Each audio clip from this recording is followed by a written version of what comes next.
Chaque année, dans les pays développés, nous dépensons près de 150 milliards d'euros en médicaments. Ce marché profite à des entreprises qui comptent parmi les plus puissantes sociétés du monde. Les nouveaux médicaments sont d'abord testés sur des animaux, puis sur des milliers de cobayes humains. Cela dure des années selon des protocoles organisés en 4 phases successives. Au terme de ces essais, s'ils sont considérés comme sûrs et efficaces, ils seront autorisés et mis sur le marché. Mais les Occidentaux se montrent de plus en plus réticents à y participer. Les laboratoires pharmaceutiques sous-traitent donc depuis près de 10 ans un tiers de leurs essais cliniques dans les pays en développement. Les règles éthiques qui protègent les cobayes occidentaux sont-elles appliquées dans ces pays d'Asie, d'Europe de l'Est ou d'Amérique latine? Les protocoles sont-ils bien respectés? Dans le cas contraire, ce sont les résultats publiés qui pourraient alors être mis en doute.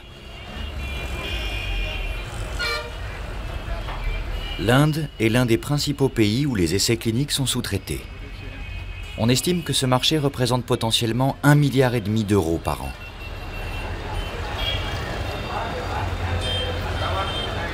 Et lorsque de tels profits sont en jeu, la protection de celles et ceux qui testent les médicaments n'est peut-être pas la principale priorité.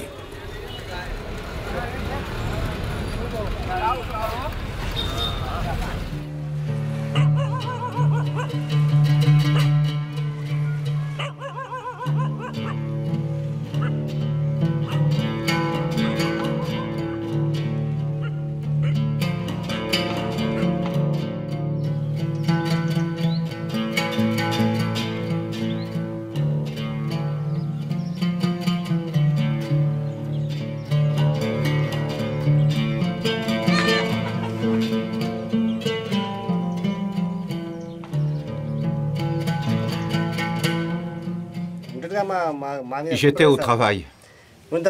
Mon chef m'a tendu le téléphone. Je l'ai pris et j'ai écouté la personne à l'autre bout du fil. Elle m'a dit « Votre fils a été empoisonné ». J'ai répondu « Comment ça empoisonné ?» Il avait quitté la maison le dimanche à 4 heures de l'après-midi. J'ai demandé pourquoi il n'était pas au travail. C'est à ce moment-là qu'on a su ce qui s'était passé. Surinder, le fils des Kolagani, âgé de 25 ans, est mort alors qu'il participait à un essai clinique. Après avoir fait signer un papier à mes 2 fils, l'inspecteur leur a laissé le corps. On leur a remis 2 exemplaires du formulaire, qu'un de mes garçons a glissé dans sa poche. Quand nous sommes arrivés à Warangal avec le corps, des amis de Surinder ont examiné les documents. Ce n'est que lorsqu'ils nous les ont lus qu'on a appris l'incident avec les comprimés. Pour nous, il n'y a absolument aucun doute. C'est le laboratoire qui a tué notre fils. Pourquoi ont-ils donné ces comprimés? Ils ont trompé un jeune homme innocent. Ce sont des crapules.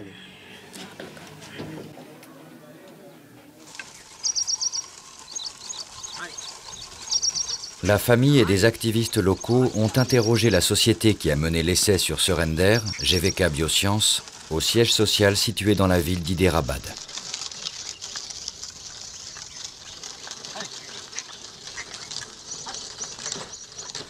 Le chef du district a pris un risque en plaçant le corps dans la morgue du laboratoire. Après l'arrivée de la dépouille, on a manifesté devant le siège du groupe. Nous avons déposé une plainte. Mais l'entreprise appartient à un membre de la famille d'un ministre. Ce qui explique pourquoi la police est venue en nombre pour nous disperser. Justice n'a pas été faite. Le gouvernement n'a donné aucune indemnisation. Le père travaille autant qu'il peut, mais ça ne suffit pas à remplir les assiettes. Toute la famille dépendait de Surinder. Maintenant, ils n'ont plus rien. L'entreprise a-t-elle fait quelque chose? Rien du tout. GVK a refusé de communiquer le nom du laboratoire pharmaceutique pour lequel ces essais étaient pratiqués, en invoquant la confidentialité commerciale.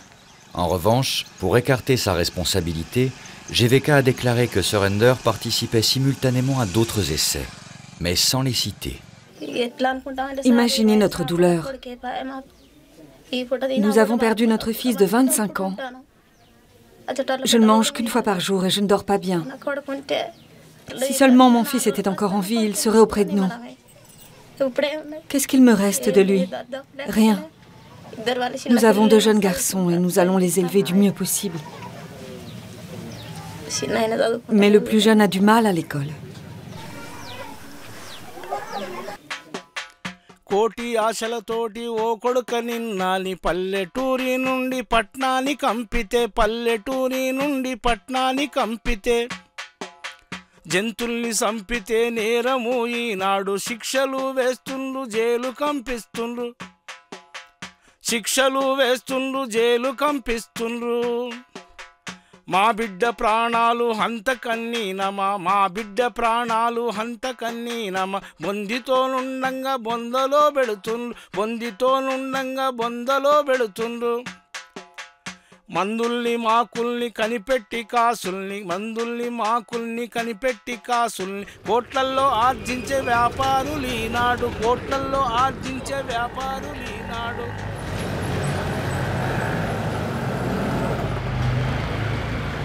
À Mumbai, Amar Jesani, un spécialiste international de l'éthique médicale, est membre de plusieurs comités chargés de veiller au respect des droits des patients soumis à ces essais. L'industrie pharmaceutique indienne est en expansion depuis la fin des années 80. Et aujourd'hui, elle est devenue énorme. Elle brasse des centaines de milliards de roupies. Elle est très puissante. Bien entendu, les acteurs du secteur ont des appuis au sein du gouvernement et chez les responsables politiques.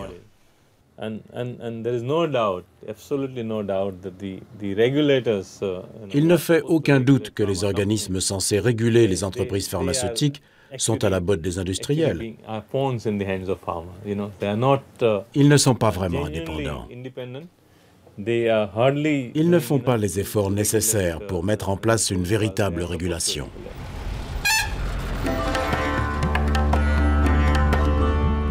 L'industrie pharmaceutique veille à bien garder le secret autour des essais cliniques.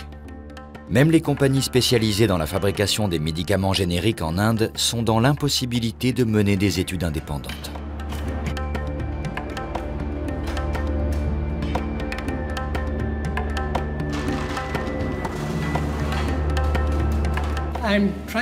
J'essaie d'enregistrer une demande de droit à l'information. En Inde, une loi permet de demander des comptes au gouvernement. Je cherche des données sur la nature des essais cliniques conduits dans le pays. Même s'il existe un registre clinique national, le grand public ignore quel type de tests sont effectués en Inde et qui les commande. D'après mes informations, entre 800 et 900 essais cliniques sont actuellement en cours, mais seuls 150 sont inscrits au registre. Les 650 restants ne figurent nulle part et personne ne sait en quoi ils consistent.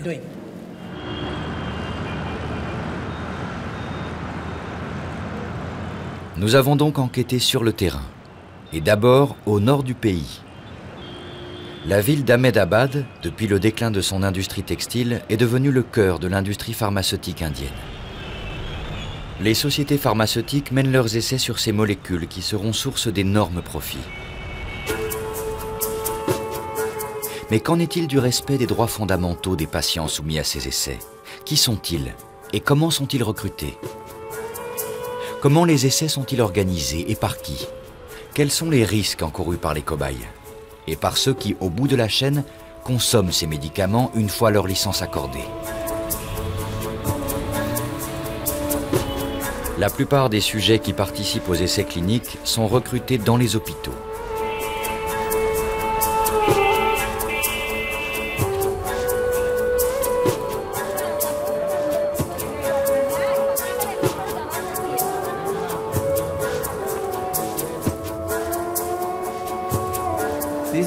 Voici le bâtiment principal.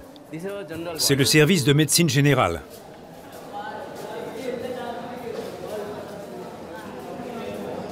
Là-bas, nous avons un scanner ultramoderne.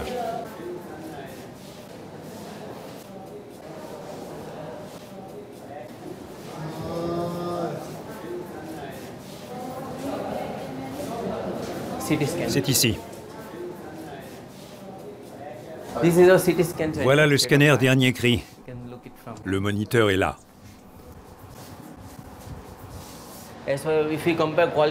La qualité des soins et le nombre de patients traités sont proches des standards internationaux. Très proches. Et le coût de fonctionnement est très faible. C'est ici que se font toutes les stérilisations. Tous nos instruments passent par ici.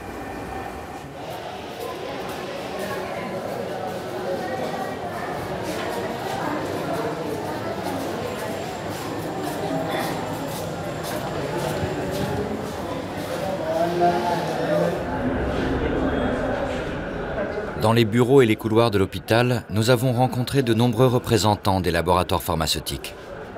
Que viennent-ils offrir aux hôpitaux pour y être si présents? L'administrateur, à ce moment-là, semblait embarrassé.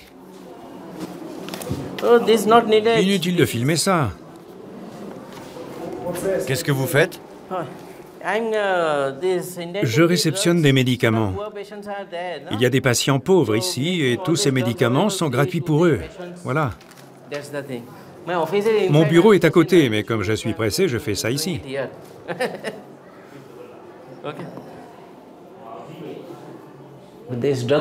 Les groupes pharmaceutiques offrent des médicaments aux malades. Les essais thérapeutiques respectent les normes internationales, tout comme la sélection des patients. Les essais doivent d'abord être approuvés par un comité spécial d'éthique avant de pouvoir être conduits dans notre hôpital. J'imagine que les médecins et les patients sont heureux de pouvoir tester ces nouveaux médicaments, n'est-ce pas? Oui, il n'y a pas de problème. Avant d'inclure quelqu'un dans le protocole, on lui demande son accord. On explique exactement de quoi il s'agit et on ne force personne. L'infrastructure médicale d'un pays est une condition nécessaire au développement du système des essais cliniques. Chandra Gulati est un ancien responsable de l'Organisation mondiale de la santé. Il édite aujourd'hui les principales publications pharmaceutiques indiennes. Les entreprises pharmaceutiques ne vont pas au Maroc, en Somalie ou en Éthiopie parce que les cobayes seuls ne suffisent pas à faire une étude. Il faut des hôpitaux, des chercheurs et des laboratoires. À quoi bon aller dans un endroit où tous ces éléments ne sont pas rassemblés?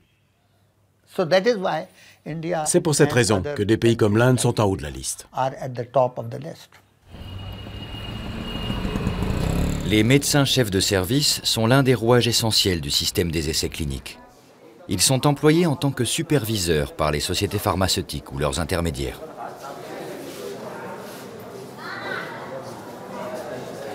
Le docteur Jay Karnani, à l'hôpital d'Ahmedabad, est l'un d'entre eux. Ça a l'air normal. Il n'y a rien à ajouter. Tout semble en ordre.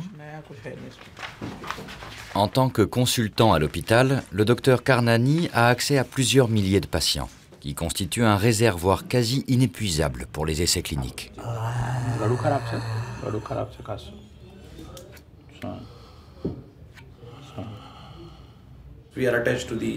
Nous sommes en relation avec l'enseignement et les grands hôpitaux. L'industrie a besoin de nous pour trouver des sujets pour les essais cliniques. Ici, les patients sont très coopératifs. Le suivi se déroule bien, ils ne se plaignent pas et sont accommodants. C'est pourquoi de plus en plus de tests ont lieu en Inde, notamment dans le Gujarat et à Ahmedabad.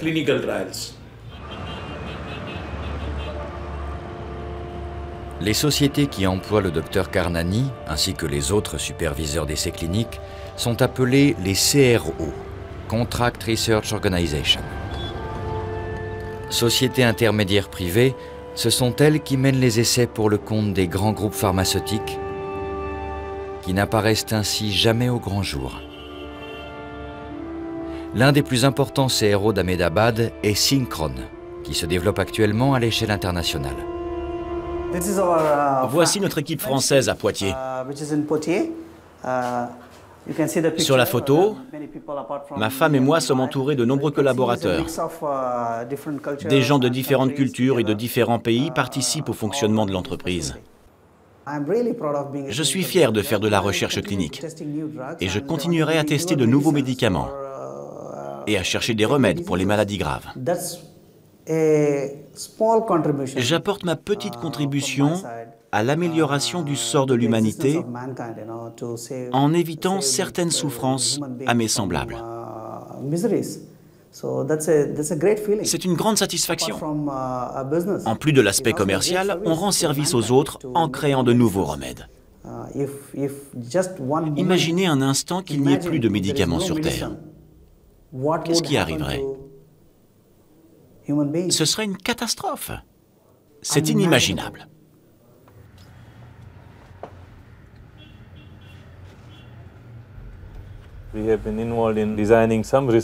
Nous essayons de comprendre comment fonctionnent les CRO, les organismes de recherche sous contrat en Inde. Mais on ne connaît pas leur nombre. On ignore d'où ils viennent, qui les dirige, d'où proviennent leurs fonds, quels sont leurs objectifs et comment le travail est réparti entre les laboratoires pharmaceutiques et ces organismes. On a très peu de données pour le moment. Il n'existe aucun registre nulle part. On récupère les informations là où on peut, sur Internet ou en écoutant ce que nous disent les gens. Pour l'instant, tout ça reste mystérieux. C'est très opaque. Même si une certaine opacité règne sur les CRO et sur la façon dont ils mènent les essais, certaines sociétés comme Synchron sont néanmoins accessibles. Nous avons rencontré un personnage très influent, propriétaire d'un laboratoire pharmaceutique et d'un CRO.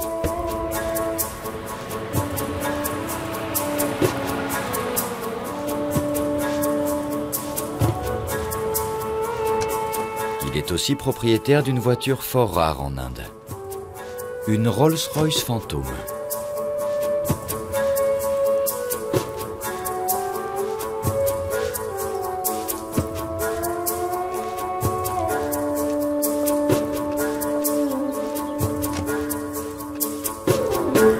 Imradavan Modi est une personnalité importante de l'industrie pharmaceutique indienne. Il a commencé son métier dans sa cuisine en 1952 et a bâti l'une des plus grandes sociétés pharmaceutiques du pays. Modi a été l'un des instigateurs de la législation qui a permis aux sociétés indiennes de copier les médicaments brevetés et de fabriquer les médicaments génériques qu'elles exportent massivement.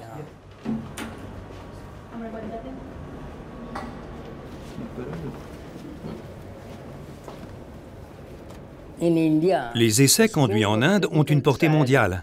De nombreux pays utilisent nos services, en particulier ceux où le marché est réglementé, comme la France, l'Allemagne, l'Angleterre ou les États-Unis.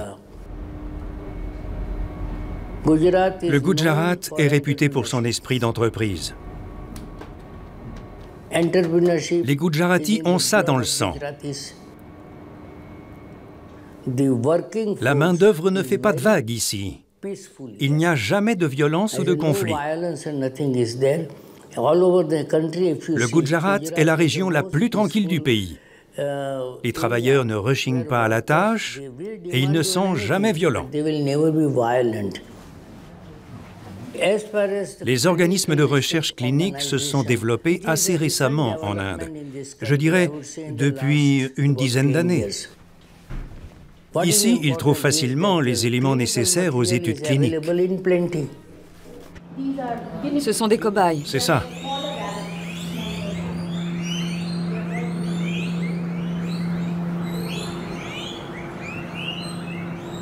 Ils sifflent. Oui, ils sifflent. C'est parce qu'ils ont peur de nous.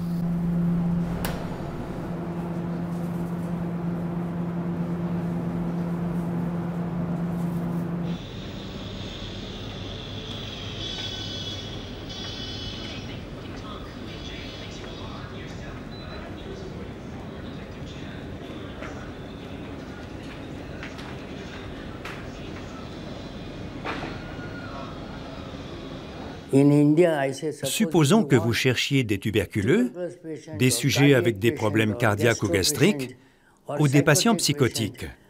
Dans les pays occidentaux, vous aurez du mal à en trouver quelques centaines. Ici, il y en a des milliers. Voici l'espace détente pour les volontaires. Comme ils passent parfois 24 ou 36 heures avec nous, il faut de quoi les distraire. Mais en même temps, il ne faut pas qu'ils fassent des activités trop physiques. Donc, nous mettons à disposition des jeux de société. Ils peuvent également s'asseoir et regarder la télévision. Cette pièce sert aussi de salle à manger à l'heure des repas. En résumé, les volontaires peuvent passer le temps ici s'ils s'ennuient. La clinique se trouve là-bas. La nourriture qu'on leur donne est contrôlée. On la sert là-bas.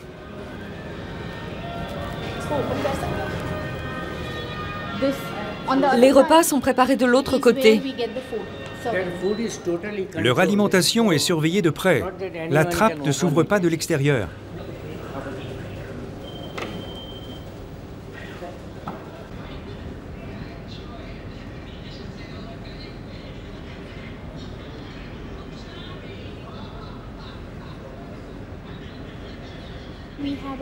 Nous avons une capacité d'accueil de 92 lits. Ce genre d'infrastructure présente un avantage. Si une expérimentation nécessite des hommes et des femmes, nous pouvons les séparer et mener l'étude en parallèle sur les deux populations. À cause du nombre de patients disponibles et des faibles coûts, les CRO se sont fortement développés en Inde en l'espace de 10 à 12 ans. Vu les économies réalisées et les résultats scientifiques obtenus, le monde entier se tourne vers notre pays pour effectuer ces travaux. De mon point de vue, les CRO sont des entités dangereuses, rongées par la corruption, pour la raison suivante.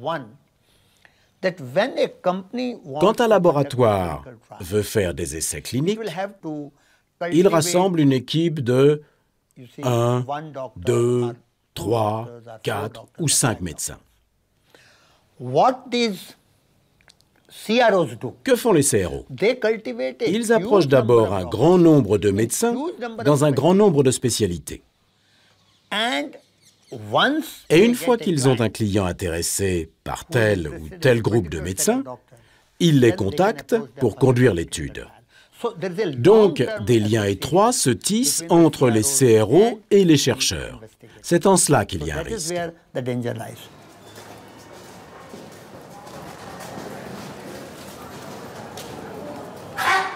Les CRO procèdent aux premiers essais dans leurs propres locaux.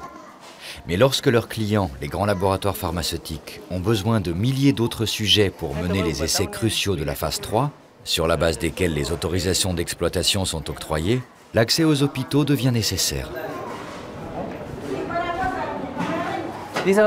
Voici notre unité de soins.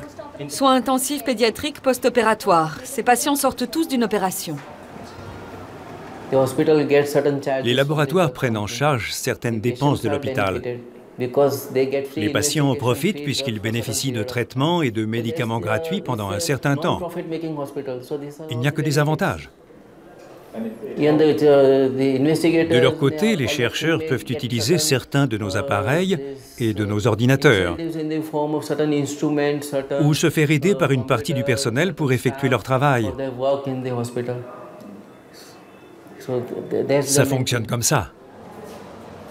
Les CRO gardent le secret sur les essais qu'ils organisent et sur les cobayes qui y participent. Ils refusent de dévoiler leur identité. Ils nous disent que tout doit rester entre le laboratoire et nous. Nous ne pouvons divulguer aucune information. Certaines molécules pourraient être subtilisées par des concurrents et ça poserait un gros problème. Nous sommes tenus au secret par une clause de confidentialité.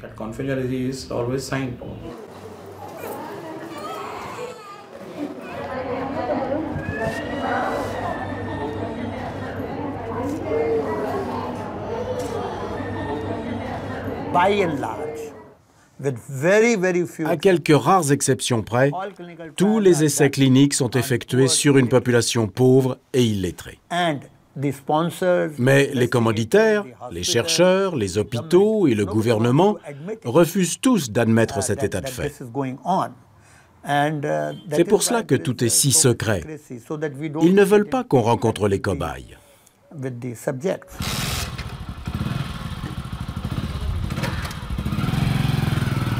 Il est donc impossible de rencontrer les personnes soumises à des essais dans les hôpitaux.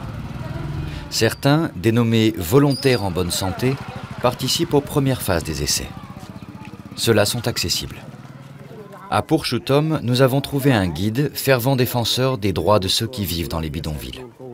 C'est grâce à lui que nous avons découvert les histoires de certains de ces volontaires. Ici, il y a des problèmes avec l'alcool, le jeu, et des bagarres éclatent parfois pour des broutilles. Il est très difficile de travailler dans ces conditions. Je sillonne ces quartiers pauvres depuis des années. Beaucoup de femmes disent qu'elles participent à des études. Elles ne connaissent pas le terme essai clinique.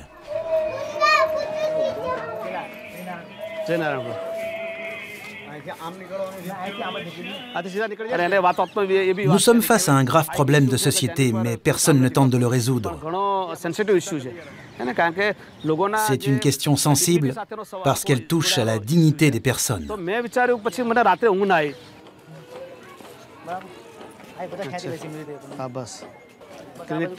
Il y a quelqu'un ici qui fait des tests cliniques. Bonjour. Est-ce que la dame est là? Vous n'êtes pas venu à la réunion. On ne vous a pas vu, mais on a rencontré votre fille. Vous savez que c'est mauvais pour votre santé. On n'a pas de travail, alors on est obligé de le faire. Oui, vous n'avez pas le choix. Combien ça vous rapporte? Entre 100 et 145 euros. Et vous l'avez fait combien de fois? 2 fois.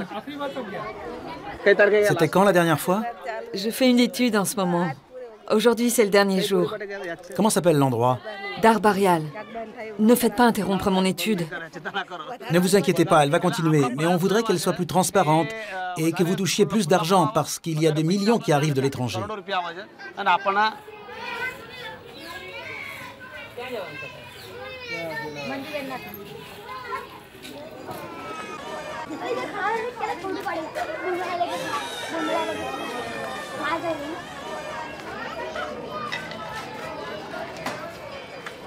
Regardez comme ces gens travaillent dur. Ils passent leur journée à découdre des sacs.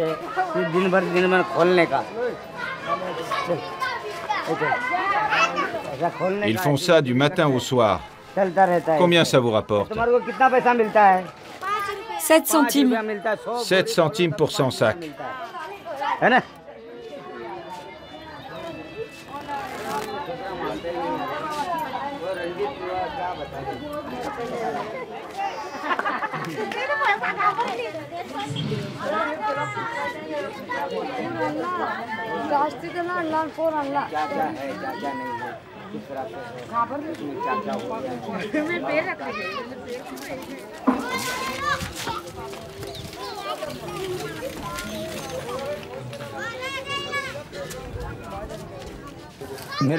Ils m'ont choisi parce que, selon eux, j'avais un problème respiratoire.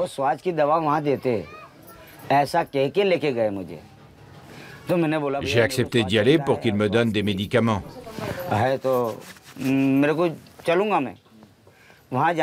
Là-bas, ils m'ont planté une aiguille dans le bras et m'ont pris 5-6 millilitres de sang. Ensuite, ils m'ont mis un pansement, puis on est parti à l'hôpital pour faire une radio et d'autres examens. J'ai dit au médecin, vous m'avez prélevé du sang. Est-ce que vous allez me donner les résultats des analyses?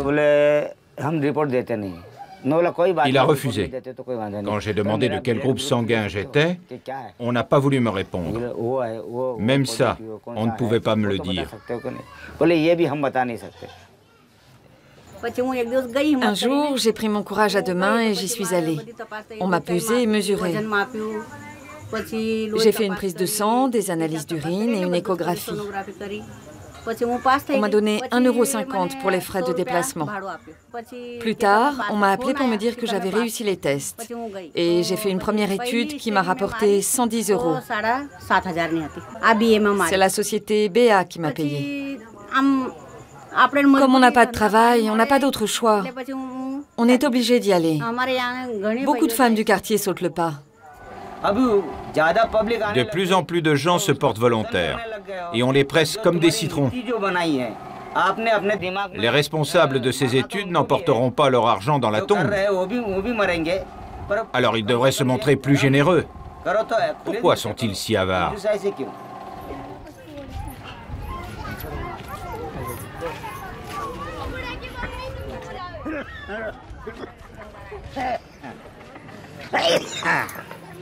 Tu tousses beaucoup. Oui.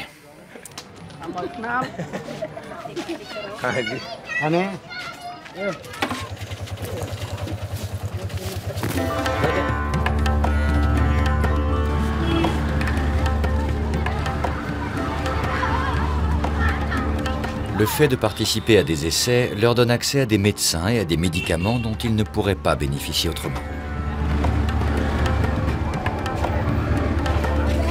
En Inde, les traitements sont bien meilleurs marchés qu'en Occident, mais demeurent très chers pour les plus pauvres.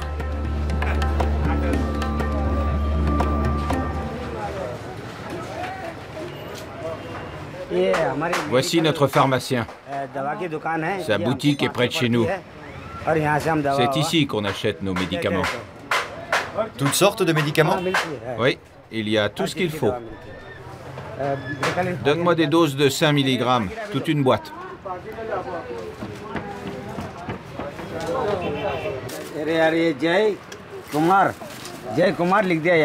La plupart des cobayes sont sélectionnés parce qu'ils suivent un traitement médical. Mais les recruteurs sollicitent aussi avec insistance leur entourage.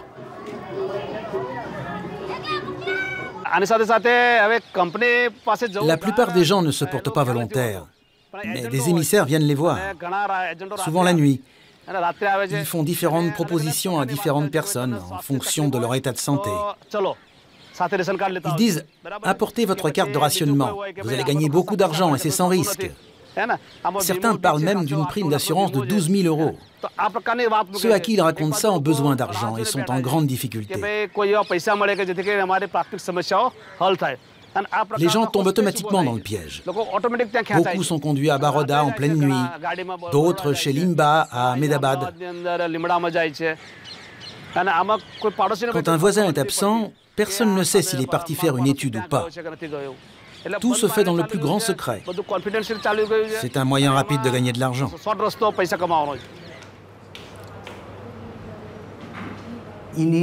En Inde, on n'a pas besoin de recruteurs pour faire venir des volontaires.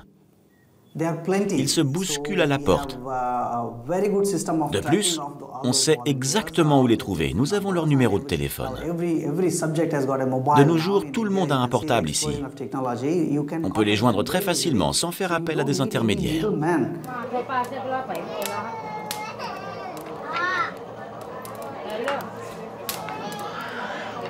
Nous avons trouvé la preuve de l'existence d'un réseau de recrutement qui travaille dans les bidonvilles.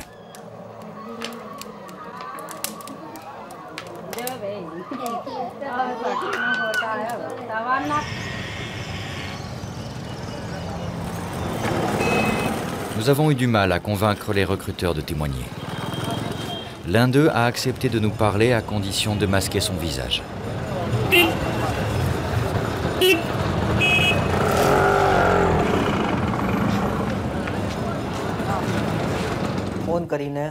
Ils me contactent par téléphone.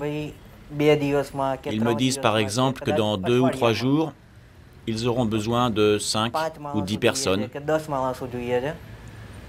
Et ils me précisent l'âge et la corpulence recherchée. Je gagne 7 € par sujet recruté. À vrai dire, c'est nous qui fixons le tarif. Leur seule exigence est que tout cela reste secret. Pour être tout à fait honnête, le travail que je fais est complètement illégal. Et c'est très risqué.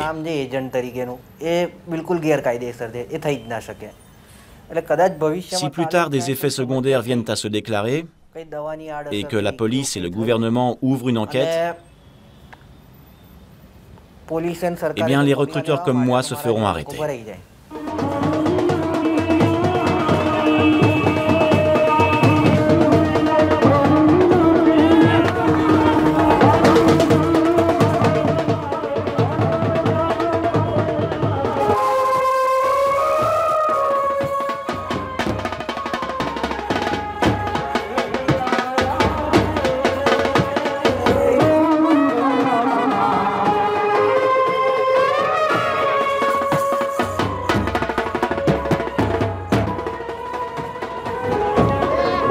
En fait, il n'est pas rare que les personnes participant à des essais cliniques souffrent d'effets secondaires.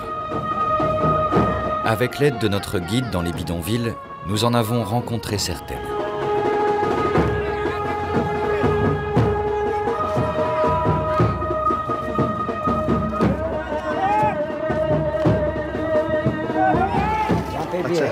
C'est là, je crois.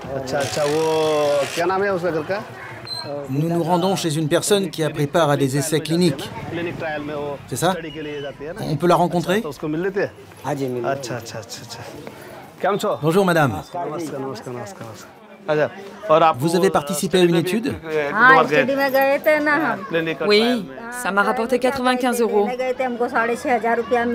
C'était la première fois? Oui, la première fois. Et je n'y suis pas retournée. On vous a rappelé? Non. Et de toute façon, mon mari m'a dit de ne pas recommencer. Pourquoi? J'ai des problèmes de santé.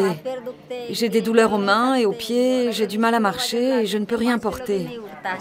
Vous êtes diminué alors? Oui, complètement. Voici mon mari. C'est un homme très bien. Je les considère comme ma belle-sœur et mon beau-frère. C'est comme ça par ici. Vous avez déjà participé à une étude? Non, jamais. Ces choses-là sont très mauvaises pour la santé. Les prises de sang, les essais de médicaments, ça porte atteinte à notre corps. Moi, je suis contre. Pourtant, votre femme y est allée. Elle ne savait pas. Elle avait des douleurs et elle est partie faire un bilan pour voir ce qui n'allait pas. Une fois sur place, on l'a inscrite pour une étude et gardée 4 jours. Voilà comment ils ont procédé.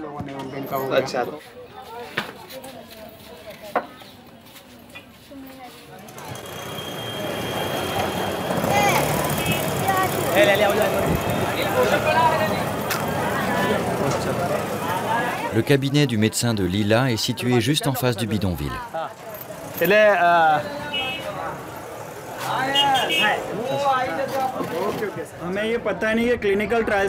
On ne sait rien des médicaments administrés au cours de ces études. Difficile de proposer des traitements ensuite. Cette patiente avait des œdèmes sur tout le corps et elle souffrait d'anémie. Je n'ai pu lui prescrire qu'un cocktail de vitamines. Rien d'autre. Elle était si mal en point qu'elle pouvait à peine respirer. Je parle de cette dame, c'est ma patiente. Je ne peux pas traiter quelqu'un si j'ignore ce qu'il a et les substances qu'on lui a données. Les patients et leurs médecins ignorent tout des essais auxquels ils participent. Ils ne peuvent donc pas savoir quels médicaments ni quelles molécules coulent dans leurs veines. Dans certains cas, ils ne se limitent pas à un seul médicament. Certains, qui sont dans une situation financière désespérée, participent à autant d'essais que possible. Ceux qui ont perdu leur travail et ont une famille à nourrir sont les plus vulnérables. Ces personnes n'ont pas voulu qu'on cite leur nom. Un ami qui m'était cher s'est suicidé. Il était tailleur de diamants et il n'arrivait plus à gagner sa vie. Moi, j'ai eu la chance de participer à une étude. C'est ce qui m'a permis de sortir la tête de l'eau.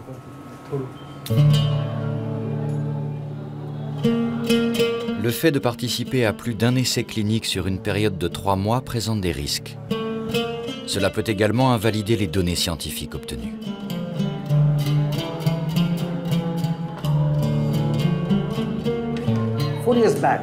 Il y a 4 ans, on s'est rendu compte chez Synchron que 5% des sujets participaient à plusieurs essais cliniques à la fois, ce qui est très dangereux. Nous avons donc mis en place un système permettant de répertorier tous les patients des CRO. Nous avons créé une base de données et confié à une tierce entreprise la gestion et la mise à jour de ce document. Si un nom revient dans 2 études différentes, il est tout de suite repéré. C'est un système absolument infaillible. On peut suivre à la trace toutes les personnes participant à une étude pour le compte d'un CRO à Ahmedabad. J'ai pris part à 6 études différentes, avec des pauses entre chaque. Le mois dernier, je n'en ai fait aucune. Au total, j'en ai donc fait 6 en l'espace de 8 mois. Entre 2 études, il s'écoule en moyenne entre 2 et 4 semaines. Quelles sociétés ont mené ces études? Cadila, puis il y a eu Synchron, Lambda, BA et Acutest.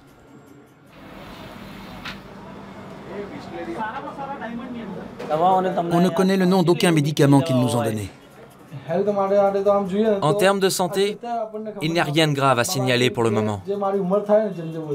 Mais avec le temps, ça viendra. Avec 4 études à mon actif, je ressens déjà certains effets. J'ai des douleurs dans les jambes, aux genoux, et je me sens affaibli.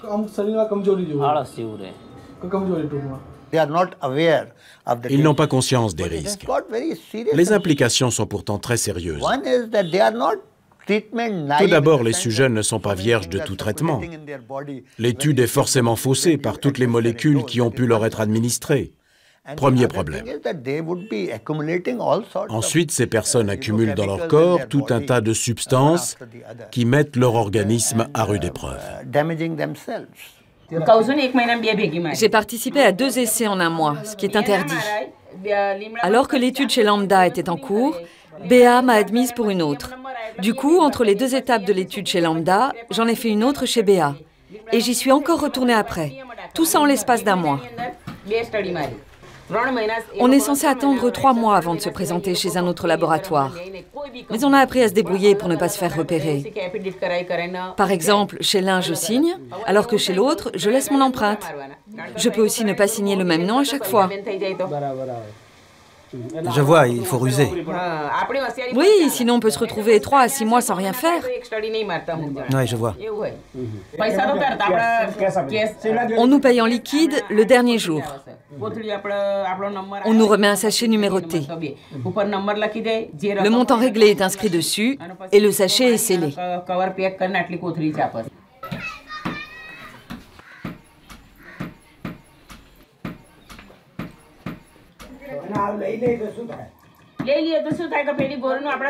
On peut avoir toutes sortes de réactions quand on multiplie les tests. Diarrhée, vomissements, démangeaisons, chute de cheveux, irritation des yeux, maux de tête. C'est ce qui arrive quand on sollicite trop son organisme. Je ne me permets pas de demander s'ils ont déjà été volontaires dans d'autres études. Ce ne serait pas juste, je trouve. Pensez-vous que vos collègues agissent de la même manière? Oui, la plupart d'entre nous préfèrent ne pas se lancer dans ce genre d'interrogatoire.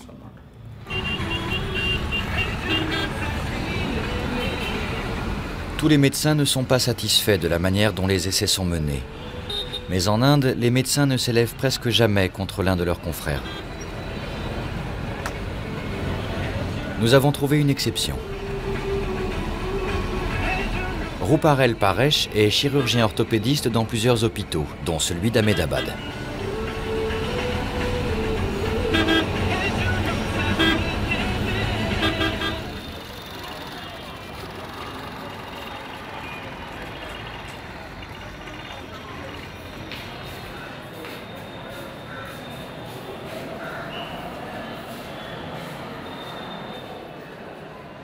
De nombreuses sociétés m'ont approché pour diriger des tests. On m'a offert de très grosses sommes d'argent. Mais ces études absurdes ne m'intéressent pas, elles ne sont d'aucune utilité pour les patients. Une fois, on m'a proposé des centaines de milliers de roupies pour expérimenter un produit sur 1 millier de sujets. Mais on m'a dit, il faut que les résultats soient bons. J'ai répondu que je n'étais pas prêt à mentir. J'inclurai les résultats dans mon rapport, qu'ils soient positifs ou négatifs. L'entreprise n'a pas aimé ma vision des choses, donc j'ai décliné leur proposition. Ils devraient faire leurs essais dans les pays développés. Ils se servent des gens d'ici comme de cobayes.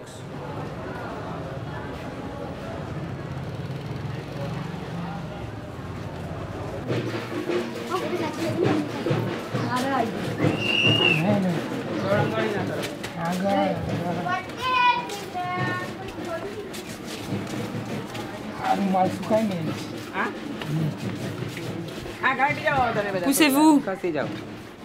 Poussez-vous. Qui est dans la maison? Nous ne sommes pas venus seuls. Laisse-moi passer.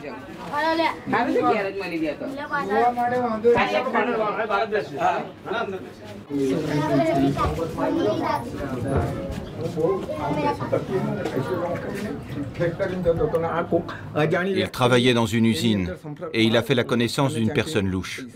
Il avait des dettes à rembourser. C'était un bon garçon? Oui. Il était très jeune. Quel âge avait-il? 28 ans.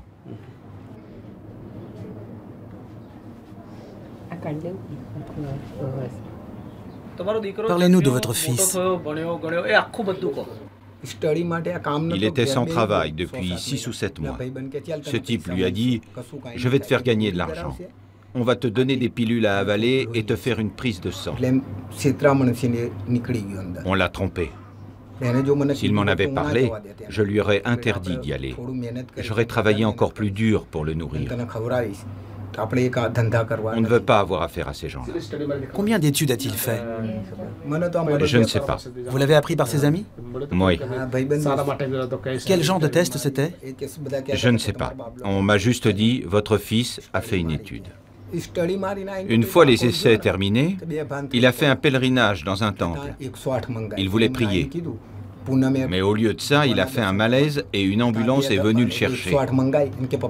Il m'a raconté l'incident.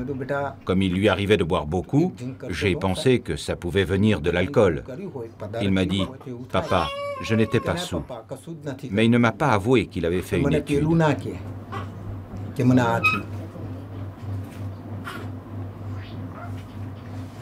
Un mois plus tard, il est mort. Il est revenu la veille d'Uttarayan, le festival des cerfs-volants. Il est resté à la maison pour dormir. Cette nuit-là, il a beaucoup toussé et vomi. Le matin suivant, il n'avait plus rien à rendre. Le soir, il n'arrivait plus à parler. J'ai décidé d'appeler un rickshaw et je l'ai emmené. Le médecin a dit que tout était normal. Ils lui ont fait passer des radios et une échographie, mais ils n'ont rien trouvé. Ils l'ont mis sous perfusion et à 2 heures du matin, il est devenu tout raide et ses yeux se sont révulsés. Il avait des difficultés à respirer et son corps se refroidissait. Alors j'ai appelé le docteur. Après ça, je l'ai secoué. Il n'arrêtait pas de cligner des yeux. Le médecin a demandé depuis quand ça durait et j'ai répondu 10 minutes. Ensuite, ils l'ont placé sous oxygène, mais il est devenu tout froid. Eux aussi étaient là. Le médecin a-t-il établi la cause de la mort? Non, il a juste dit qu'il avait de l'eau dans le foie à cause de la perfusion. Son foie était gonflé. Oui. Le matin, nous avons prévenu la famille et nous l'avons enterré. Des amis m'ont demandé de quoi il était mort. J'ai répondu, il a fait une étude. Ils m'ont conseillé d'attaquer les responsables en justice. Mais je n'ai trouvé aucun document. Quelques jours plus tard, des proches plus instruits sont venus. Dans une bouilloire où ils cachaient des choses, on a trouvé un papier concernant l'étude et 2 photos, mais aucune autre preuve. C'était un laissez-passer à son nom pour entrer dans le laboratoire. Les essais se sont déroulés dans le centre d'analyse de Lambda.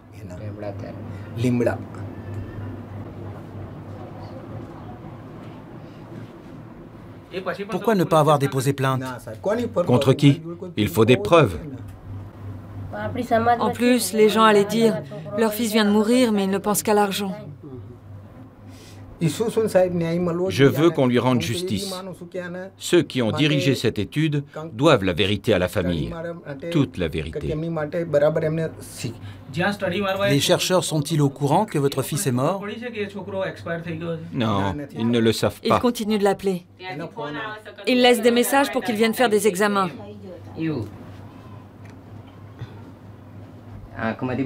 Les volontaires ont tous le même problème. Ceux qui ont pris part aux essais ont tous du mucus qui leur coule des yeux. Et ils tremblent. Oui, ils tremblent.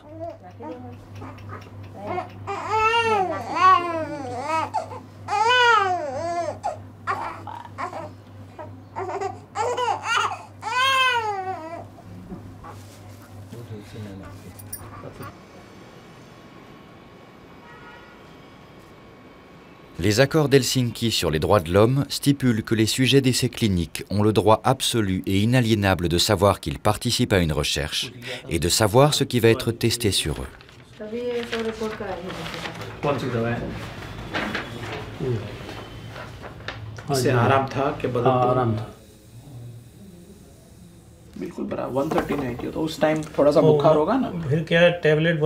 L'industrie pharmaceutique a son propre protocole appelé bonnes pratiques cliniques.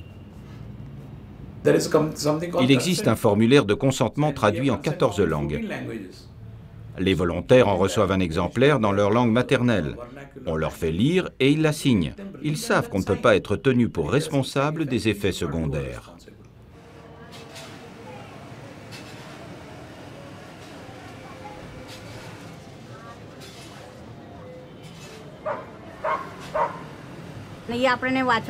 Ils nous donnent un papier et ils nous disent de le lire à la maison. Une fois que le traitement est terminé, ils disent qu'ils ne sont plus responsables de nous. Je n'ai pas lu le document en entier parce que je n'avais pas le temps.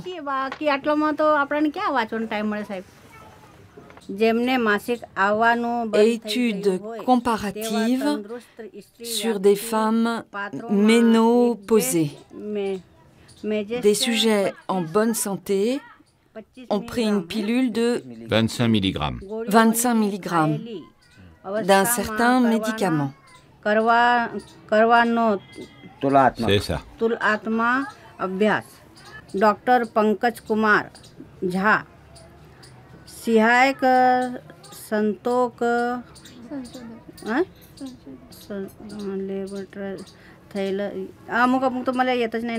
Dr Niranj Limbaria, Sahay. Elle a du mal à lire. Je ne lis pas très bien. Ils savent tous lire? Oui. Et s'ils n'y arrivent pas, on lit le formulaire pour eux. Ensuite, on les fait signer. Il est interdit de faire participer quelqu'un à des essais cliniques sans son consentement. En Angleterre, où j'ai travaillé pendant très longtemps, on est soit chercheur, soit médecin traitant. Ici, les deux fonctions se confondent. Il n'y a pas de chercheur indépendant. Admettons qu'un patient avec des problèmes de tension vienne me voir pour être traité. Il n'entre pas dans mon cabinet pour participer à une étude clinique. Mais moi, je lui dis, aucun des médicaments du marché ne donne de résultat, mais une nouvelle molécule appelée machin chouette est arrivée des Pays-Bas. Ce traitement, qui coûterait 20 000 € en temps normal, est disponible gratuitement. Pourquoi ne pas l'essayer sur vous? La façon de tourner la phrase est très importante. J'ai dit, pourquoi ne pas l'essayer sur vous? Le patient répond, pourquoi pas? Là-dessus, le médecin poursuit. Je dois vous donner ce bout de papier, c'est juste une formalité. Vous devez simplement dire que vous êtes volontaire pour essayer ce médicament. Le mot employé est « essayer ». Il ne parle jamais d'essai clinique. Il faut que je remette ce document à l'entreprise qui nous fournit le traitement, c'est la procédure. Pourquoi le patient signe cette décharge? Parce qu'il fait confiance au médecin. Les organismes chargés de protéger les sujets soumis à des essais cliniques sont les comités éthiques. Ils sont installés dans tous les centres d'essais. Mais la plupart de ces comités ne sont pas constitués correctement. À l'hôpital d'Ahmedabad, le docteur Karnani, superviseur d'essais, siège aussi au comité d'éthique avec la pharmacologue Varsha Patel. Si on découvre des violations du code éthique, c'est le chef d'études cliniques qui sera tenu responsable en premier lieu, parce que c'est lui qui doit s'assurer que les principes éthiques sont respectés tout au long de l'étude.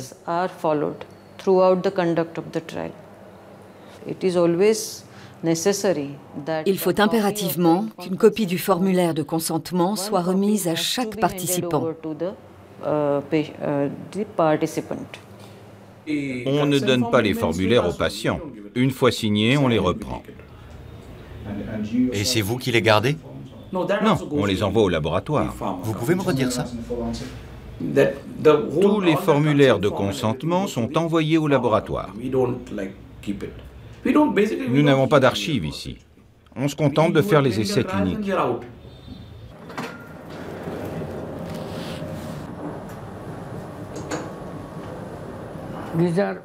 Par ici, s'il vous plaît. Tous les documents sont conservés ici. C'est très important. Ces armoires résistent au feu. Donc, même s'il y a un incendie, on ne perdra rien. On doit protéger tout ça. C'est une obligation légale.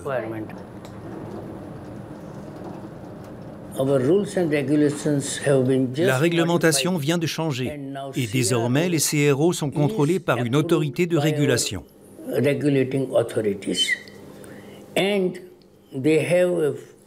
L'audit est très complet et si un CRO ne répond pas aux standards, les manquements de l'organisme en question sont rendus publics, notamment sur un site Internet. C'est un garde-fou efficace. Laissez-moi vous dire autre chose. Bien sûr, il y a des brebis galeuses, mais il y a aussi des CRO compétents comme Cadila. Et nous, avant d'être surveillés par une quelconque autorité, nous sommes surveillés par nos clients qui viennent nous auditer. S'ils n'étaient pas satisfaits du résultat, ils iraient voir ailleurs. C'est peut-être la vérité en ce qui concerne Cadila, mais quelle est la réalité sur le terrain? Nous avons enquêté sur un cas exemplaire qui a défrayé la chronique et est même remonté jusqu'au Parlement et au gouvernement indien.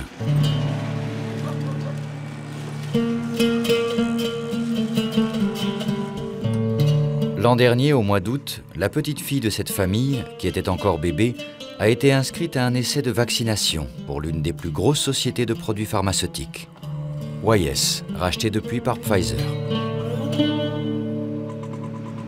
Le CRO chargé de conduire l'essai était GVK Biosciences, celui-là même qui avait testé Surrender à Hyderabad.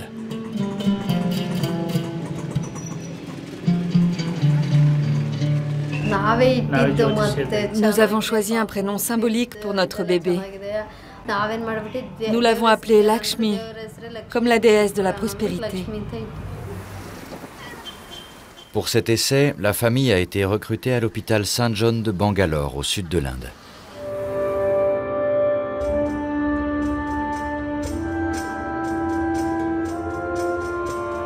Le pédiatre et ses confrères, qui ont inscrit Lakshmi à cet essai, ont convaincu la famille d'accepter, vantant les avantages médicaux du Prevnar 13, le nouveau vaccin antipneumococcique de Wyeth.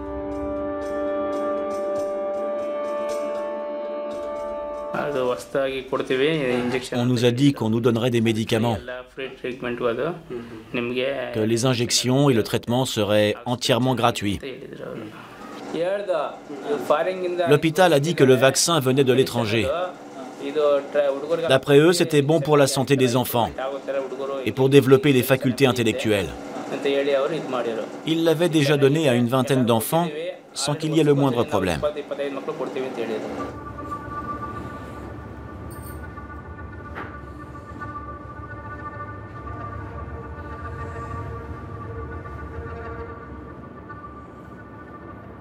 Les parents étant cousins germains, leurs 3 enfants étaient donc prédisposés à certains problèmes de santé. Leur aîné est d'ailleurs régulièrement suivi depuis le décès de leur 2e fils, qui souffrait d'une malformation cardiaque. Le fait est que leur 3e enfant, Lakshmi, n'aurait jamais dû être sélectionné pour aucun essai clinique. Ils ont recruté un enfant qui présentait des maladies contre-indiquées pour cette étude. Il s'agissait de tester un vaccin. Normalement, on fait appel à une personne ou à un enfant en bonne santé. Ce bébé n'aurait jamais dû être choisi. Il savait absolument tout de nous. Il avait été à nos côtés dans les bons moments comme dans les coups durs.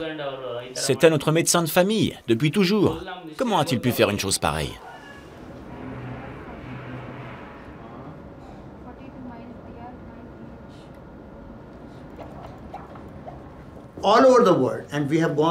Nous avons épluché les protocoles de cette étude à travers le monde. Partout ailleurs, l'âge minimal requis était de 60 jours. L'Inde est le seul pays, j'ai bien dit le seul, où la limite a été abaissée à 42 jours. Nous avions donc des sujets beaucoup plus jeunes que dans les pays développés, les pays occidentaux.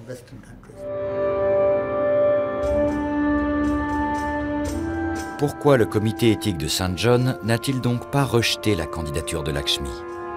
Et pourquoi a-t-il donné son feu vert? D'après nos informations, le comité d'éthique indien ne compte que 2 personnes, un président et un secrétaire. Pourtant, on nous a soutenu qu'il y avait en plus une personne chargée de la sélection des sujets. Quand on a demandé qui était le président du comité, on nous a donné le nom du président d'alors. Pas de celui qui était en place au moment où le protocole d'étude du vaccin antipneumococcique à l'hôpital St. John a été approuvé. Par des moyens détournés, nous avons fini par découvrir que le président en question n'était autre que le directeur de l'établissement. Cela rend le comité d'éthique complètement frauduleux.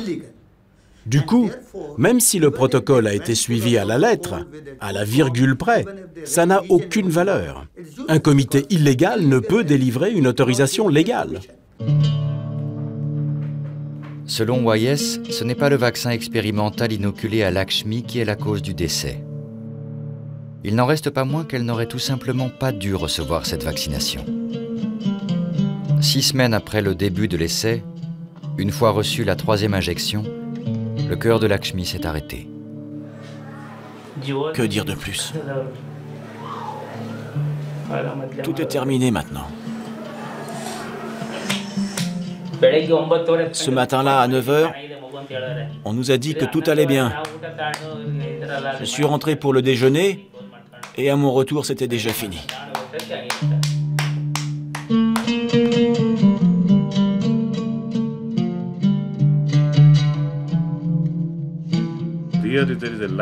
Une vie s'est éteinte. On peut parler de négligence médicale. Comment qualifier une telle violation des protocoles sinon? Il s'agit d'une faute professionnelle grave et les responsables doivent être identifiés.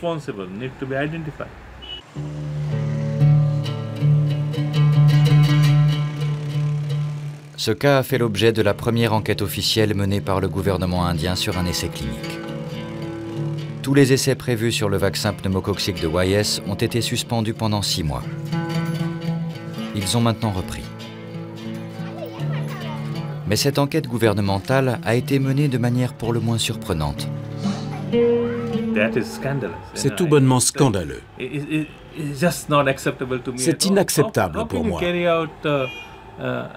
Comment peut-on prétendre mener une enquête? Mais attention, une enquête qui n'a rien de routinier. On cherche à élucider la mort d'un individu, la mort d'un enfant. Et on n'interroge même pas la famille. Allons, ça n'a rien d'une enquête, ça.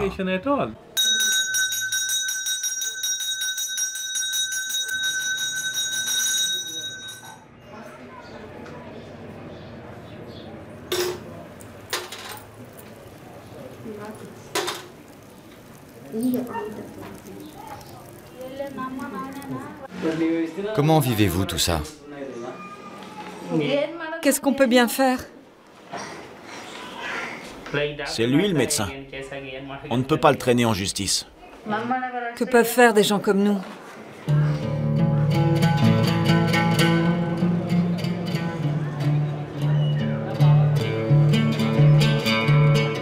Gandhi, le père fondateur de l'Inde, était avocat. Il a fondé l'État sur la loi et les principes démocratiques. Les victimes d'abus ou d'erreurs pendant les essais cliniques ont-ils la moindre chance de faire appel à la loi? Si quelqu'un vient nous voir pour poursuivre un grand laboratoire pharmaceutique, je vais lui demander s'il a de l'argent. Si la réponse est non, à quoi bon porter plainte? Il ne pourra se rendre au tribunal tous les jours alors que le laboratoire enverra ses représentants. Le plaignant sera ouvrier, instituteur, que sais-je. Il ne pourra pas se permettre de passer 10 à 20 ans en première instance, puis encore 10 ans en appel, puis en cassation. Il sera mort avant que la justice lui soit rendue. Voilà pourquoi les lenteurs de la justice ne sont pas autre chose qu'une négation de la justice.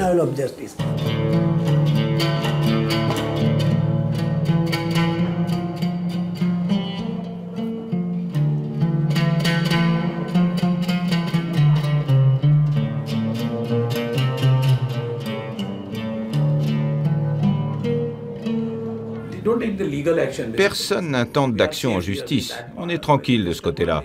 En Occident, on vous poursuit facilement. Ici, les patients sont obligeants. Ils se disent, notre médecin agit de bonne foi, ne lui causons pas d'ennui. Pour ce qui est de la teneur scientifique des essais cliniques, la bonne foi ne suffit pas. Au centre de recherche pharmaceutique d'Ahmedabad, le professeur Chichou s'interroge sur les données obtenues au terme de ces essais. La phrase la plus communément utilisée est « le médicament n'est pas la cause de cet effet secondaire, c'est une coïncidence ». Ça n'est pas correct. Tous les événements, les plus minimes soient-ils, doivent être pris en compte. Il faut tout noter. Certains font même parfois abstraction de la mort d'un sujet en disant « c'est dû à un problème de santé ». Non, il faut tout enregistrer. Cette situation inquiète tout le monde. Ces dernières années, un grand nombre de médicaments a été retiré du marché à cause d'essais bâclés. Les COX-2 avaient des effets si néfastes qu'elles ont été bannies une à une. Elles engendraient des problèmes cardiaques. Que s'est-il passé? Les chercheurs ne le savaient pas? Ils ne l'ont pas vu? La vérité, c'est qu'ils n'en ont pas tenu compte. Ils n'ont pas mis le médicament en cause.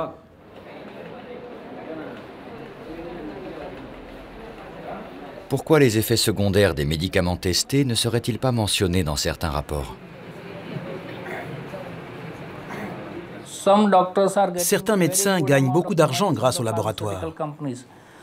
Du coup, si certains de leurs patients réagissent mal à un traitement ou ressentent des effets indésirables, ils les excluent de l'étude. On ne montre que les effets positifs. Grâce à ces résultats, les multinationales peuvent lancer leurs produits sur le marché. Très honnêtement, je n'ai jamais été confronté à ce genre de pratique. En revanche, j'ai entendu parler d'un laboratoire pharmaceutique qui s'est plaint, auprès du contrôleur général, d'un établissement qui essayait de manipuler les résultats. En réponse, le contrôleur général a fait fermer cet établissement. C'est une bonne initiative. Cela doit servir à dissuader les chercheurs de se livrer à des pratiques frauduleuses au moment de conduire une étude ou d'écrire un rapport. J'ai en tête l'exemple d'un produit pour les diabétiques. Une grande campagne de tests a été lancée en Inde et dans le monde, et quelques mois plus tard, le laboratoire a conclu qu'il s'agissait d'un traitement très efficace contre le diabète. Une fois que les diabétologues ont commencé à le prescrire, ils se sont aperçus que leurs patients étaient sujets à de violentes douleurs abdominales et de forts vomissements. Ils ont même détecté quelques cas de pancréatite. La majorité de ces médecins a alors arrêté d'utiliser ce médicament. On peut se demander à quoi ont servi les études qui ont précédé le lancement du produit. Il est évident que ces essais n'ont pas été conduits correctement. Laissez-moi vous parler de deux antipsychotiques. L'un fabriqué par Johnson & Johnson et l'autre par Eli Lilly. Johnson & Johnson a fait 5 études cliniques. Et le résultat de ces études prouvait que le produit de Johnson & Johnson était supérieur à celui d'Eli Lilly. C'était leur conclusion. De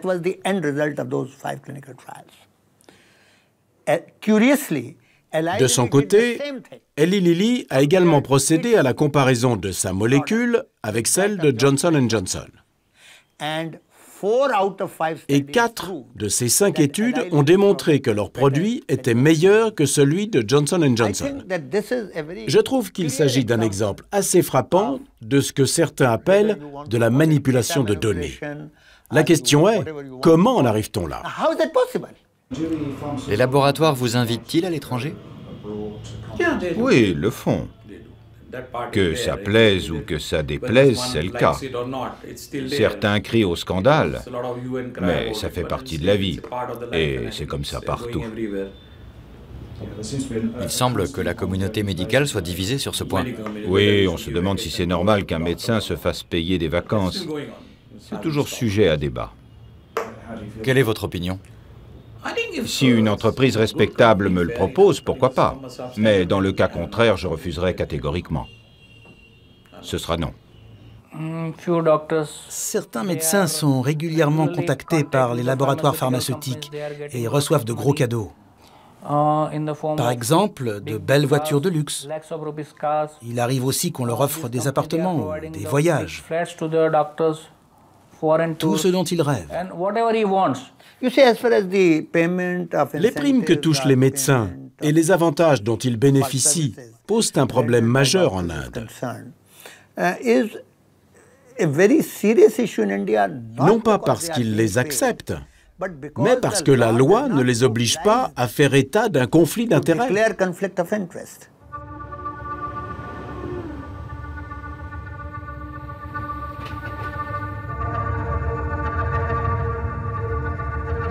Au bout du compte, tous ces essais garantissent-ils vraiment des médicaments efficaces et sans danger pour leurs consommateurs?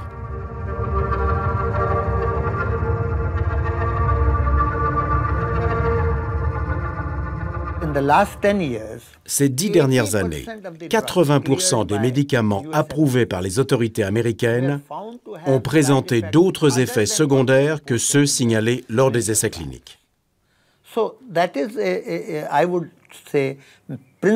Pour moi, cela démontre clairement que le système est malade. Il y aura toujours des manipulations de données, c'est évident. Mais le problème est plus profond. Pour améliorer la fiabilité des études cliniques, il faut que le nombre de sujets étudiés soit beaucoup plus important qu'aujourd'hui.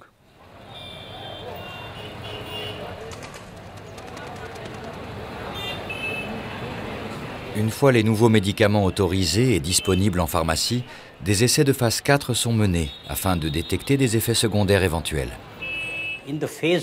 Dans la phase 4, quand le produit est déjà sorti, les tests ne sont pas faits très sérieusement, malgré ce que peut dire l'autorité de régulation. Et c'est problématique. Généralement, il faut plusieurs années et quelques morts pour que les autorités sortent enfin de leur torpeur et comprennent que quelque chose ne va pas. Le suivi n'est pas bon parce que les résultats de la phase 4 nous sont fournis par les fabricants.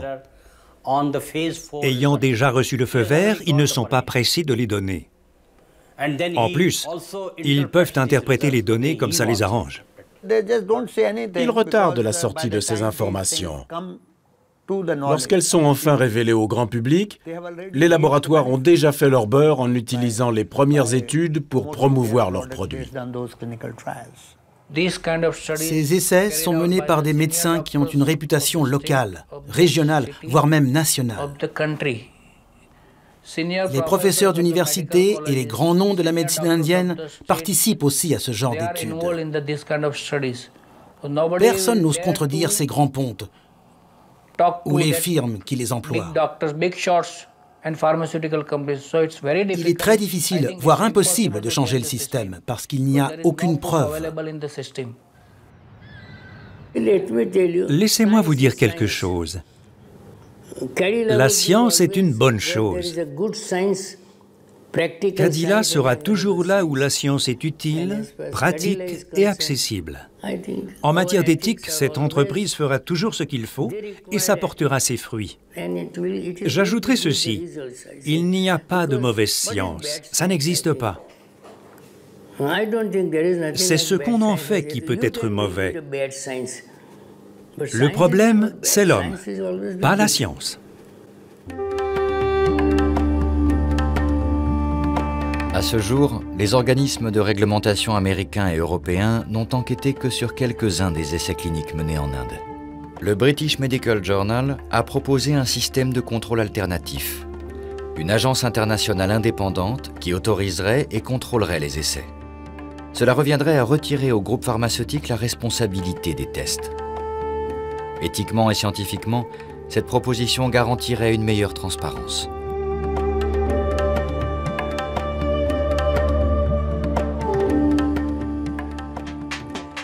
కడుపుగట్టుకొని కంటిని దురమాని కన్న కొడుకా నిన్ను పెద్ద చదువు కాని కన్న కొడుకా నిన్ను పెద్ద చదువు కాని కోటి ఆశలతోటి ఓ కొడుక నిన్నాని పల్లెటూరి నుండి పట్నాని కంపితే పల్లెటూరి నుండి పట్నాని కంపితే హాస్టల్లో వసతులు అరకోర సరిపోక ఖర్చుకు డబ్బులు అసలు చేతుల లేక ఖర్చుకు డబ్బులు అసలు చేతుల లేక సూటు బూటు హ్యాటు సోకుగా గనిపించే క్యాటరింగు పనికి నువ్వెళ్ళుతున్నావు క్యాటరింగు పనికి నువ్వెళ్ళుతున్నావు ఎంగిలి ఇస్తారులు ఊరిలోనే నెత్తితే పట్నంలో ఇస్తారులు పరిసిను మురిసినావు ఓలయ్య ఓ దేవుడో ఏ పేర నిన్ను పిలుతురో నేను మనిషిగన్నా